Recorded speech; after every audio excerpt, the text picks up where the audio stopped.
Bonjour et bienvenue sur Radio Philo, la radio où les réponses ont moins d'importance que les questions qu'on leur trouve. Il y a deux personnes qui tiennent la barre. Moi, Rémi, éternel étudiant de la vie, qui ne sait qu'une chose, c'est que je ne sais rien. Moi, c'est Simon et je suis philosophe consultant. Merci Simon, et aujourd'hui, on vous propose de parler de violence. Et la première question que je voudrais te poser, Simon, c'est qu'est-ce que la violence? C'est une excellente question, Rémi. La violence, ça va être, bon, en soi, c'est pas facile à, à définir comme ça. On pourrait peut-être commencer par définir par ce que ce n'est pas. La violence, ce serait le contraire de la gentillesse. Ce serait le contraire de ce qui apporte du bonheur. Et encore, tu vois que c'est là que ça peut être difficile parce que se prendre un coup, se faire pincer, par exemple, c'est violent, ça peut faire mal. Mais si on est sadomaso, ça peut être apporter du bonheur. Du coup, euh, je pense que on va galérer à définir la violence, mais peut-être on peut dire qu'il y a deux types de violence. Une violence physique, les coups, les blessures, etc. Et une violence psychique, le fait de rabaisser quelqu'un, le fait de le culpabiliser ou des choses comme ça. Ok, donc différentes formes de violence. Mais est-ce que la violence, un acte violent est considéré comme violent dans l'absolu, ou est-ce que c'est quelque chose qui est propre à chaque individu? Peut-être un petit peu des deux. Moi, je pense qu'il y a une valeur presque universelle de la morale, peut-être, de ce qui est bien ou pas bien. Et tu vois, je pense que tu montres à n'importe qui, quelqu'un qui fait de la violence à un enfant, par exemple, que ce soit, tu montres à un Américain, un Français, un Papouas, un mec en dans Papouasie ou un Inuit ou je sais pas quoi, n'importe où, je pense que tout le monde serait d'accord pour dire que c'est hyper violent. Là où, par exemple, je sais pas, un combat de catch. Les gens pourront dire que c'est violent, mais pour des gens qui aiment le catch, ils vont trouver ça normal. Ouais. Est-ce que le fait que la violence, c'est forcément quelque chose d'anormal ou... Bah, je pense que l'agressivité peut être quelque chose de normal, dans le sens que si on te fait du mal, bah, tu vas, le fameux fight or fly, soit tu vas fuir, soit tu vas être agressif. Mais par contre, peut-être que la violence, ce serait de l'agressivité avec l'intention de nuire, du coup. Hmm. Ouais, donc quelqu'un qui est en stress et qui devient un peu agressif parce que trop en stress, c'est pas Mhm. quelqu'un qui est violent. Alors, soit il y aurait une violence en lui sous-jacente et inconsciente, on part plus dans la psychanalyse, soit ce serait juste une réaction corporelle et psychologique qui est la manifestation d'une violence et que en temps normal, il ne le serait pas. Soit le stress dévoile, soit il révèle ou quelque chose comme ça, un peu comme l'alcool. Ouais. Est-ce qu'on a tous une part violente en nous ou c'est quelque chose qui est vraiment propre à certaines personnes?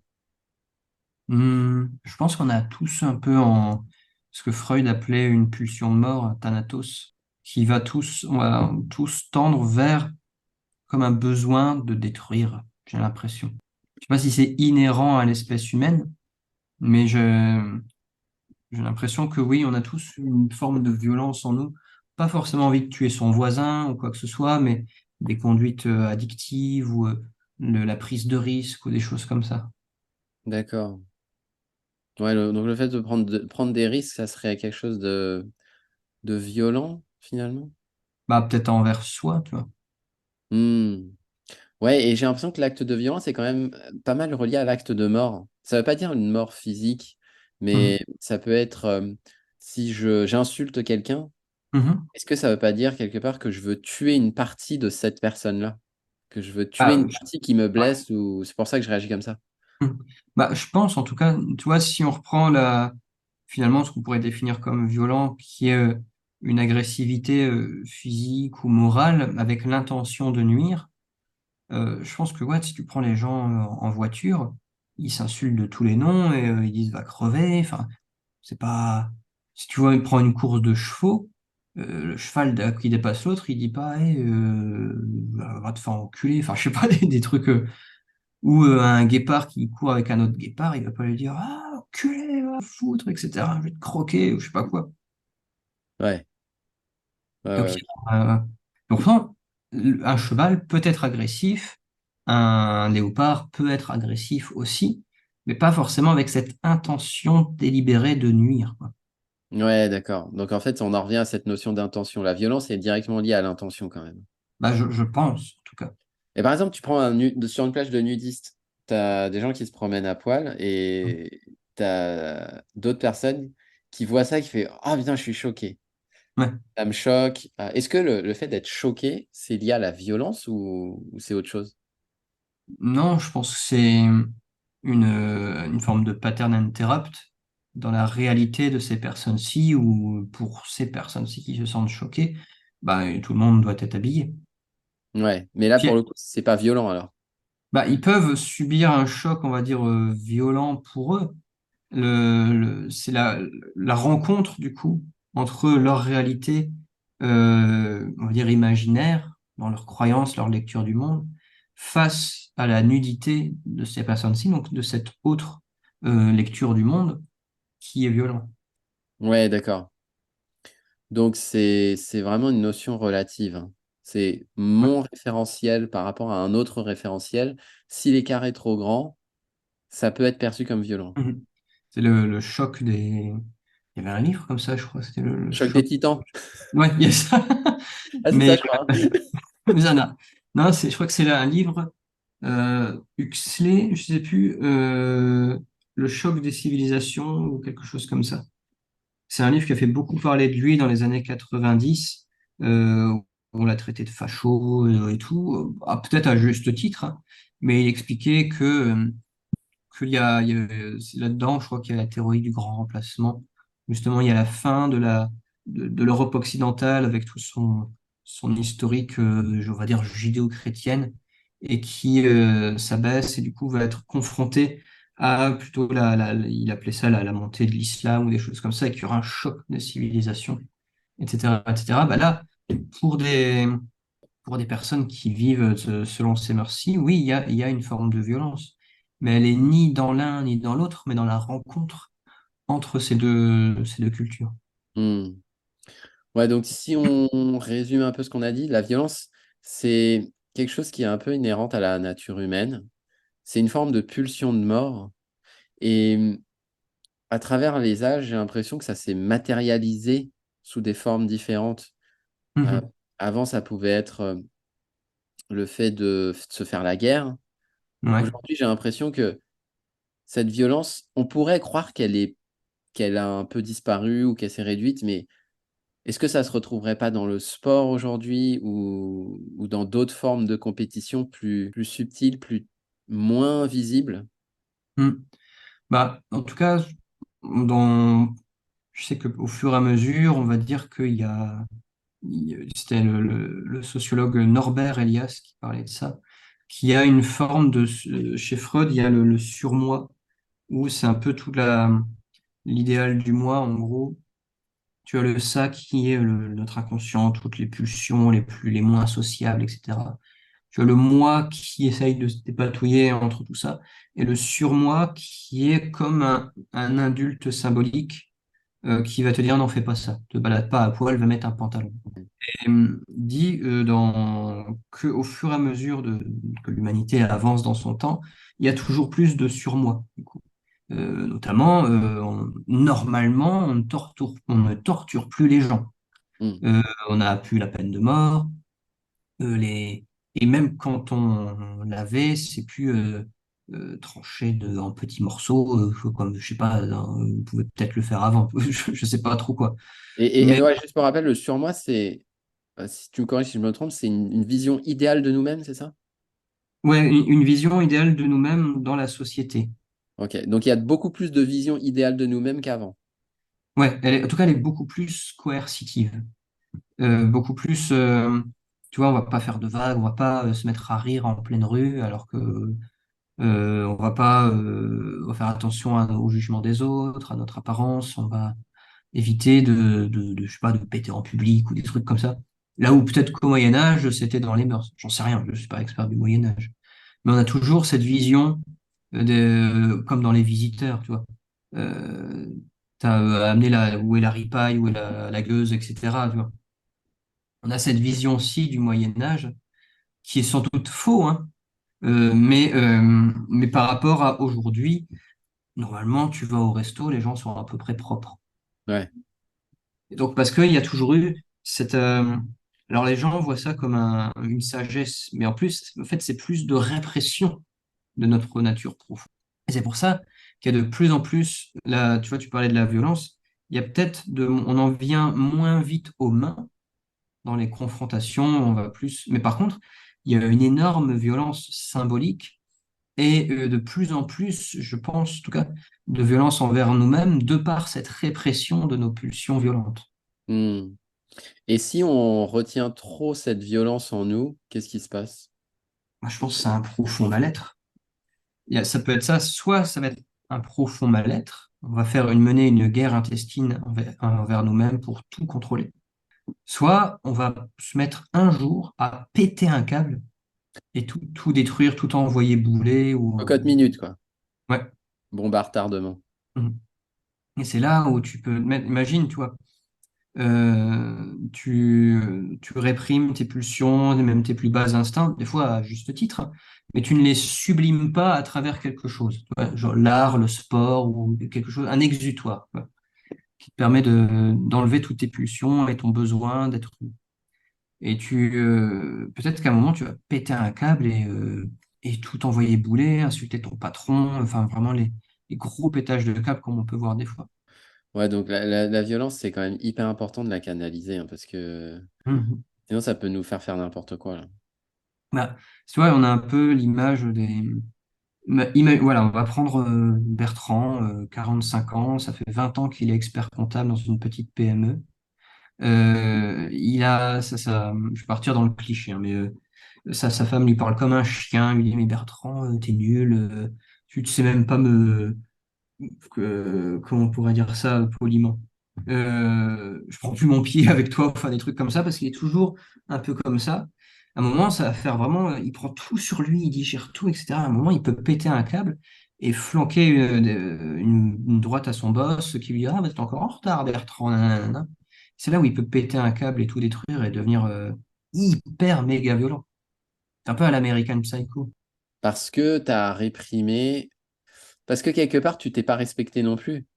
Bah, c'est ça, t'as été peut-être hyper sage, hyper trop propre sur soi, trop honnête dans les apparences, mais tout ça, à un moment, je pense qu'un être humain a besoin d'être vulgaire, de transgresser un peu les limites, comment dire, d'avoir ce côté animal en nous, parce on oublie qu'on est quand même des animaux et qu'on a quand même au fond de nous un instinct qu'on a peut-être enseveli sous des conventions sociales, mais je pense que c'est encore là. Hmm. Et comment on peut reconnaître dans notre vie le fait qu'on réprime beaucoup et qu'on encaisse trop? Hum, Ça dépend parce qu'il y a la force du déni. Peut-être des gens ne le verront jamais. Mais je pense que ça doit se ressentir dans le corps. Tu dois avoir des aigreurs d'estomac ou des douleurs lombaires ou des douleurs souvent dans les épaules. Enfin, quelque part, je pense qu'il y a une douleur qui est l'accumulation de cette violence symbolique. Dans l'ostéopathie, on parle beaucoup du plexus solaire. Et je sais que la dernière fois que j'étais chez l'ostéo, il m'a massé ici, tu avais l'impression d'ouvrir les vannes de plein d'émotions réprimées. Ah ouais. Et je ne savais pas pourquoi, d'un coup, je me mets à chialer. Et j'étais pas triste, hein. Mais avec des fourmillements dans les bras, mais juste ça a enlevé le trop-plein. Ouais, donc on s'en rend pas compte des fois, hein, c'est ça le problème. C'est comme le burn-out, hein, finalement. Oui. Généralement, quand on dit, ah, si je continue, je vais frôler le burn-out, finalement, c'est que tu y étais. Ouais. Tu vois, c'est comme ta pratique artistique, hein. Je pense que admettons, imagine, tu avais écouté, je vais dire n'importe quoi, mais peut-être tes parents qui t'auraient dit, ben non, on fait pas ça, enfin, c'est nul, ça sert à rien, etc. Et du coup, tu aurais vécu jusqu'à aujourd'hui sans jamais avoir peint, sachant que intuitivement et intimement, tu sais que c'est un besoin. Je pense que tu aurais peut-être pété un câble, hein. Ouais, peut-être. Ouais, ouais, mais à ce moment-là, la question que je me pose, c'est pour ne pas péter un câble, devenir violent et faire du mal à autrui et à soi-même, qu'est-ce qu'on peut faire pour être ouais, pour mieux utiliser cette violence, tu disais tout à l'heure, à travers l'art, le sport, etc. Donc, Mhm. j'ai l'impression qu'une des pistes, c'est de trouver un exutoire. Est-ce qu'il y a d'autres pistes pour canaliser cette violence en nous qui est de toute manière présente? Ouais.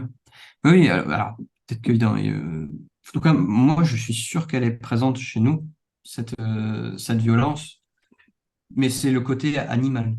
Ça veut pas dire qu'on veut forcément faire du mal à quelqu'un, ça veut juste dire qu'on a besoin de d'assouvir, on va dire, une forme de nature profonde à travers l'exécution de quelque chose, Hmm. pour justement ne pas agresser son voisin ou des choses comme ça. Je pense que oui, trouver un exutoire, mais qui sert à rien, tu vois. Euh, parce que si on dit oui, moi je fais des bijoux pour les vendre, etc., c'est pas un exutoire parce qu'il y a le côté professionnel derrière. Je pense qu'il faut un exutoire, mais s'autoriser à ce qu'on fasse des choses pour dire de faire des choses. Parce que tu vois, peut-être que dans ton cas, la peinture est à la fois un exutoire et à la fois un business, mais je pense que des fois, tu peins juste parce que tu as envie. Et tu dis pas, je peins parce qu'il faut que mon boulot, machin, etc. Hmm. Donc en fait, une part de rien. Alors, ce serait bizarre dit comme ça, mais et, la créativité et le sport, c'est ce que je préconise, parce que la méditation va être là pour canaliser, mais c'est pas assez violent du coup pour vraiment se dépatouiller avec toutes les pulsions humaines. Ouais, ça fait pas suffisamment contrepoids. Je pense pas, en tout cas. Ça peut aider. Il y en a qui ont les bon, les amateurs de méditation, je sais plus comment on le dit, vont dire que c'est génial, etc. Et je les crois. Mais ça dépend du degré de violence qu'on a en nous et de la personnalité de chacun. Et c'est pas, tu peux très bien faire de la boxe et de la méditation. Ouais. Tu peux très bien marcher en pleine forêt et peindre. C'est pas l'un ou l'autre, c'est les deux. Ouais, ouais, ouais, bien sûr. Mais après, est-ce que ça devient pas une maladie? Par exemple, Dexter, là, c'est un peu un serial killer, lui. C'est même complètement un serial C'est killer. complètement un serial killer. Et il a cette violence en lui. Donc, il la canalise à travers une cause éthique, on va dire. Il va tuer des meurtriers. Est-ce qu'il y a un moment où ça devient une maladie et que même une forme d'exutoire ou le fait de pouvoir canaliser ça à travers de la méditation, ça suffit plus? Bah oui, quand c'est vraiment une maladie, la psychopathie ou la sociopathie, oui, parce que là, parce qu'on va dire ce qui sauve les gens généralement de ne pas en venir aux mains, c'est parce qu'on a quand même une empathie avec les neurones miroirs qui font que bah, tu t'imagines, t'arrives à te mettre à la place de l'autre si tu le tapes, tu vois. Et du coup, t'arrives à t'imaginer en train de le frapper, de le tuer, etc. Et par chance, ça, quand on a grandi dans un environnement, oui, pas trop violent, du coup, où la violence ne fait pas partie de notre réalité, c'est là où on n'en vient pas à ça grâce au surmoi. Ouais, d'accord. Par contre, Ok. dans le cas de Dexter, d'American Psycho ou d'Hammer, etc., là, c'est juste qu'il y a cette incapacité à ressentir des émotions. Et du coup, tu peux tuer des gens, mais être incapable de te rendre compte que ça peut le rendre triste, ça peut faire mal, ça peut te faire mal, etc. Ouais. Et j'avais vu un reportage où ils expliquaient que les tireurs d'élite, Mhm. les meilleurs tireurs, c'était pas ceux qui avaient la meilleure technique, mais c'était ceux à qui on avait, qu'on avait un peu conditionné dans le Mhm. fait que tuer, c'est normal. Oui. Parce qu'il y avait une forme de culpabilité à tuer l'autre, Mhm. ce qui faisait que inconsciemment, ils se sabotaient. Mhm. Et du jour, on leur a fait croire ou qu'ils se sont convaincus d'une manière ou d'une autre que bah, en fait, c'est tout à fait normal de tuer quelqu'un et qu'on a banalisé la violence. Là, ils se sont mis à être hyper performants. Mhm. Et donc, la question que je me pose, c'est pour être excellent dans un domaine, est-ce qu'il n'est pas nécessaire de banaliser cette violence? Je pense pas. Ce qui doit être banalisé, ça va être la pratique. Ouais, la pratique, Et, ok. parce que si on banalise la violence, alors on arrive dans une réalité où c'est normal du coup d'être violent. Alors que c'est pas parce que la violence est inhérente en nous que c'est normal d'agresser son voisin. Et mais par exemple, une compétition, un tournoi, Novak Mhm. Djokovic. Le gars, quand il arrive sur le terrain, tu sens que il va bouffer l'autre. Nadal, c'est pareil. Tu sens qu'il va Ouais. bouffer l'autre. Et je pense que Roger Federer, aussi doux soit-il, Mhm. aussi sympa soit-il, il a aussi cette niaque. Ouais. Ça, est-ce que c'est pas une forme de violence aussi que de vouloir pas tuer l'autre, mais tu arrives sur le terrain, bah ok, t'es le compétiteur. Mhm. Et est-ce que faut pas que ça devienne une forme de, c'est pas une banalité, mais que ça fasse partie du processus, que d'accepter cette violence en toi de vouloir bouffer l'autre, parce que ça reste quand même une forme de violence, Oui, j'imagine. bien sûr. Ouais. Mhm. Eh ben, est-ce que pour être le meilleur dans un domaine, faut pas accepter de, bah en fait, j'en ai rien à foutre, moi je vais gagner, je vais le battre et Mhm. par tous les moyens. Ouais. Bah, peut-être pas justement par tous les moyens, parce que tu vois, ils en viendraient pas à saboter sa raquette ou à le droguer ou des choses comme ça. Oui. Mais par contre, je pense que ce que tu dois banaliser le fait que l'autre soit deg, peut-être. Hmm. Et je pense je pense que c'est un environnement où la réussite est autorisée. C'est plus ça, à mon avis, qui est dépénalisé. Un peu comme, par rapport aux militaires, effectivement, je crois que c'était un psychologue militaire qui s'appelait Grossman qui disait que les entraînements militaires consistaient à banaliser la violence pour que, une fois sur le terrain de guerre, ce soit OK de tuer comme ça. Et pas Hmm. forcément de mieux viser. Et je pense que dans le sport, il y a une différence fondamentale qui est entre, dans le sport, c'est un adversaire et pas un ennemi. Parce que l'ennemi, dans la guerre, tu peux l'éliminer, alors que l'adversaire, si tu l'élimines, il n'y a plus de jeu possible. Si vraiment, tu vois Nadal tuer son adversaire, bah finalement, il gagnerait pas, parce que du coup, il gagnerait facilement. Ouais. Ouais. Donc non, je pense que et il y avait ça aussi, je crois que c'est Hannah Arendt dans Eichmann à Jérusalem. Eichmann, c'était un ancien nazi, je crois que c'était un médecin nazi. Et quand elle avait été le voir, elle était étonnée de la banalisation que ce personnage était. C'était vraiment un vieux monsieur normal, tout en sachant en fait qu'il avait fait des atrocités. Comme dans les Mindhunter, la série où tu vois les serial killers, etc. T'en as qui sont charismatiques, mais t'en as qui sont tellement banals que tu te dis pas. Genre, tu prends Dahmer, il a une apparence de loser.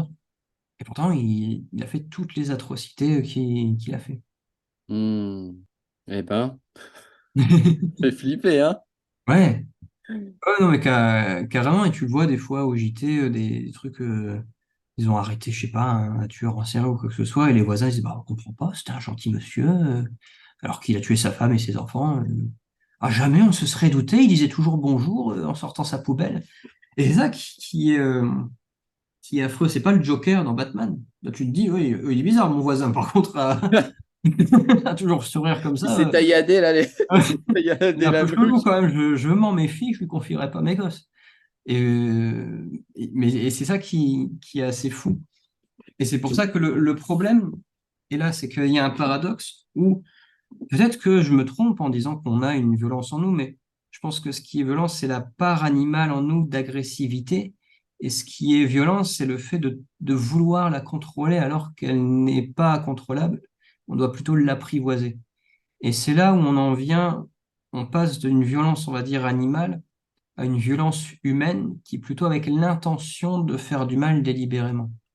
Là où j'ai envie de croire que quand il y a un combat des cerfs pour une biche, il y a de la violence, je pense qu'ils se font mal, mais j'ai pas l'impression, c'est plus pour montrer qui est le plus fort. Et une fois que l'autre s'est rendu, il a dit, OK, c'est bon, t'as gagné, je te la laisse. C'est bon, Comme c'est au fini. sport, en fait. Ouais. Là où tu peux avoir une violence humaine où il y a vraiment pas, non seulement il y a l'envie de montrer qui est le plus fort, mais envie d'humilier et d'anéantir l'autre. Ouais, donc en fait, il y a quelque part, est-ce que les environnements sportifs ne sont pas les plus sains pour laisser exprimer la violence là où, bah, tu vois, si tu as dans le milieu de l'entreprise, tu as des collègues qui ont des promotions à ta place, ça commence à te frustrer, tu commences à te foutre de la gueule de ces gens-là qui montent et qui sont à des places que toi, tu aimerais bien avoir, et tu commences Ouais. à discuter avec les collègues, et les collègues, tu sens aussi qu'ils sont un peu frustrés et tout, ça commence à chier un peu partout dans... Et là, du coup, tu te dis, tiens, en fait, dans un environnement où cette frustration, cette pulsion, cette violence n'est pas cadrée, Mhm. n'est pas régie par des règles strictes, c'est peut-être dans ces moments-là où c'est le plus malsain finalement, non? Bah, je pense, hein, plus tu interdis quelque chose à quelqu'un, plus il a envie de le faire. Et c'est pour ça que le problème de la société un peu actuelle, c'est qu'elle est très coercitive. Alors, il y a un petit peu des deux, c'est qu'elle est très coercitive, au sens où elle est très normée, il faut faire ça, vraiment, il faut faire des études, il faut acheter, il faut faire ça, il faut avoir tel corps, tel machin, etc., etc., etc. Une forme de dictat social. Et en même temps, si tu laisses trop, c'est là où tu peux arriver à des formes de violence comme dans des films American Nightmare ou enfin The Purge en anglais. C'était quoi le truc avec Jennifer Lawrence là Ah, Hunger Games. Ouais, tous ces trucs-ci. Et là, il y a comment dire, c'est vraiment cette médiété, ce qu'Aristote appelait vraiment la vertu, entre le fait d'autoriser cette part de violence à s'exprimer, mais dans le bon langage, tu vois, le langage approprié, et en même temps ne pas trop la laisser s'exprimer de peur qu'elle prenne toute part à l'humanité de notre part, de notre personnalité. Il faut juste l'apprivoiser comme un... Ouais, c'est plus ça. L'apprivoiser en la laissant s'exprimer. J'ai vu ça dans une tribu en Sibérie qui, euh, qui laisse les rennes à l'état sauvage, mais en comprenant leur nature profonde, ils arrivent à les apprivoiser beaucoup plus facilement que si il est dénaturé complètement. Hmm. Tu vois, tu sais apprivoiser ces vieux démons plutôt qu'essayer de les cloisonner et ne plus jamais entendre parler. Et les apprivoiser, ça commence par les écouter, les Voilà, reconnaître. bah, les reconnaître, les écouter, savoir ce qu'ils ont envie de nous dire Hmm. et faire avec, quoi. Ouais, faire avec ou mettre en place des actions qui vont leur permettre de s'exprimer à travers le sport, à travers l'art, à travers... C'est OK, je ne peux pas tuer mon voisin qui m'énerve, je vais frapper dans un sac de frappe et ça va me défouler et peut-être quand je le recroiserai, bah, je communiquerai avec lui. En fait, on a tous notre manière d'apprivoiser cette violence. Elle peut être saine ou malsaine, en fait. Mhm. Le sport, c'est un peu plus sain, mais il y en a qui se droguent, Oui. peut-être pour étouffer cette violence en eux. Mhm. Et là, pour le coup, ça devient malsain. Bah ouais, c'est ça. C'est que Il y en a qui fument. En fait, fumer, c'est aussi ça, hein. mhm. Ouais, bien sûr, ça reste un exutoire pour soit parce que les gens ne s'aiment pas eux-mêmes, parce que du coup ils renient leur part animale. Et du coup, c'est dans ces moments-là où tu peux t'adonner au ressentiment, à la jalousie. Tu vas être, quelqu'un va avoir une promotion, tu vas faire, ah, je suis content pour toi, alors qu'intérieurement, tu as envie de le taper parce que toi, tu l'as pas eu, alors que ça fait 30 ans que tu bosses, etc. Et ça, c'est une part de l'identité de nous qu'on n'apprécie pas, et pourtant, bah, elle est là, quoi. Ouais. Ok. Bah, je pense qu'on peut s'arrêter là, hein. Mhm. En tout cas, c'était super intéressant de voir que finalement, la violence, pour pouvoir il faut composer avec. Et pour composer avec, la meilleure manière de faire, c'est de trouver un exutoire. Mais tu as des exutoires qui sont malsains, Mhm. comme la fumée, la drogue, l'alcool.